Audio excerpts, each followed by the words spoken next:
Sahabat Jala, perkenalkan saya Wildan.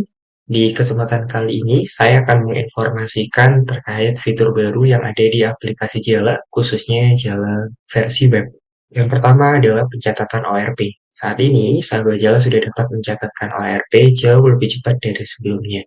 Di samping pencatatan ORP, yang kedua, sahabat Jala pun juga dapat memonitor ORP dari yang sudah dicatatkan sebelumnya melalui visualisasi grafik. Tentunya ini akan memudahkan sahabat Jala untuk memonitor setiap harinya terkait ORP yang ada di kolam. Baik, untuk mengakses fitur ORP, saya akan mencontohkan. Pertama, sahabat Jala bisa masuk di menu utama aplikasi Jala. Lalu untuk menginputkan ORP yang pertama bisa melalui tab menu kualitas air yang ada di depan di beranda utama. Di sini saya contohkan, kita pilih tab kualitas air, maka sudah langsung terlihat di sini ada tertera ORP. Maka nantinya sahabat Jala tinggal mencantumkan saja nilai ORP yang ingin diinputkan.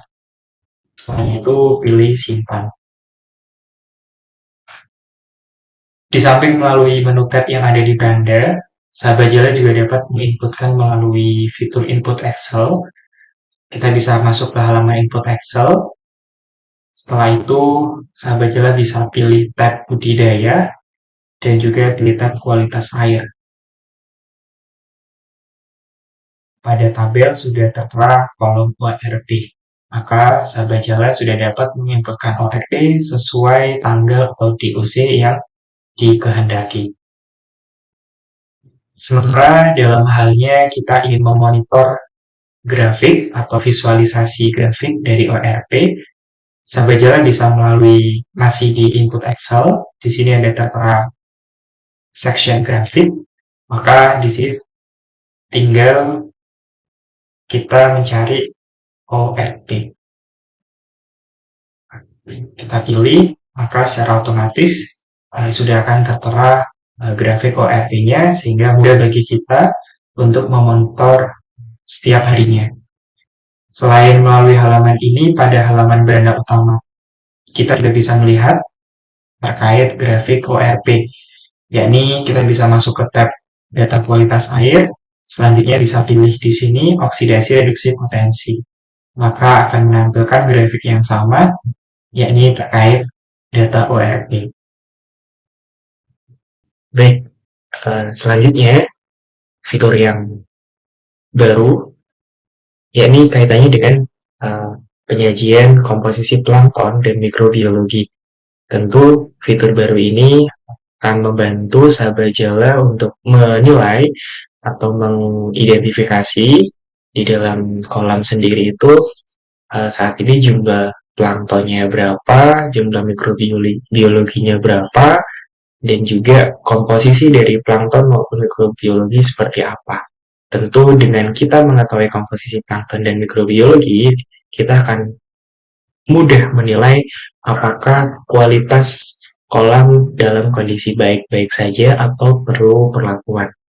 Baik, untuk mengakses kedua fitur ini, saya akan mencontohkan. Pertama, sahabat Jala bisa masuk ke halaman aplikasi Jala. Selanjutnya, sahabat Jala dapat memilih menu input Excel. Di dalam menu input Excel, sahabat Jala bisa mengarahkan ke tab laboratorium. Di menu tab laboratorium sendiri, kita melanjutkan ke menu tab pengukuran plankton, maka secara otomatis sudah tertera grafik komposisi plankton ya, di mana grafik ini merepresentasikan data pencatatan plankton yang sudah kita inputkan sebelumnya di aplikasi Jala. Melalui grafik ini sudah terlihat secara jelas dan mudah untuk dapat dimonitor komposisi plankton yang ada di kolam di setiap DOC-nya.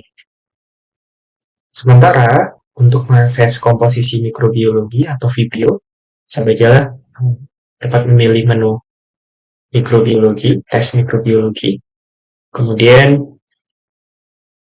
dapat mencari komposisi Vibrio. Lanjutkan untuk menginformasikan fitur yang lainnya yang baru saja ditambahkan. yaitu visualisasi grafik rasio Vibrio. Tentu sahabat Jala sangat memahami penting bagi kita untuk melihat rasio Vibrio apakah nilainya di atas rata-rata atau dalam kondisi baik-baik saja, yaitu ketika nilainya tidak melebihi atas rata-rata. Sebagaimana gambar ini, secara visualisasi kita sudah dapat melihat. Adapun untuk mengaksesnya sendiri, kita bisa mengarah ke menu laboratorium di input Excel, lalu di tes mikrobiologi.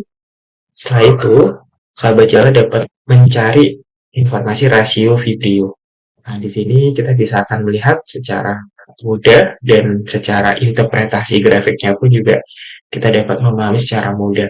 Untuk yang hijau ini menandakan kondisi normal, jadi ketika ada rasio yang di atas hijau itu menandakan kondisi kolam sedang tidak cukup baik sehingga perlu dilakukan treatment seperti itu.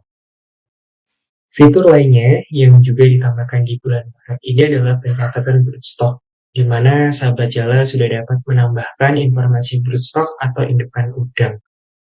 Untuk mengakses fitur ini, saya akan mencontohkan fitur ini dapat diakses pertama kali, utamanya saat sahabat Jala ingin menambahkan siklus atau memulai siklus baru, di mana kita bisa masuk ke menu mulai siklus, lalu di halaman menu mulai siklus ini kita sudah dapat menemukan informasi broodstock. Nantinya sahabat Jala dapat mencari broodstock yang sesuai atau yang dikehendaki. Sehingga sahabat Jala tidak perlu mencatatkan secara manual, melainkan tinggal mencari saja sebagaimana atau sesuai yang dikehendaki. Setelah itu pilih simpan. Baik sahabat Jala, demikian informasi fitur baru yang ada di aplikasi Jala di bulan Maret. Semoga fitur baru ini memberikan kemudahan bagi sahabat Jala untuk menjalankan manajemen budidaya udang. Jika ada saran atau masukan, sahabat Jala dapat menyampaikan melalui tim CS kami. Sekian dari saya, terima kasih. Assalamualaikum warahmatullahi wabarakatuh.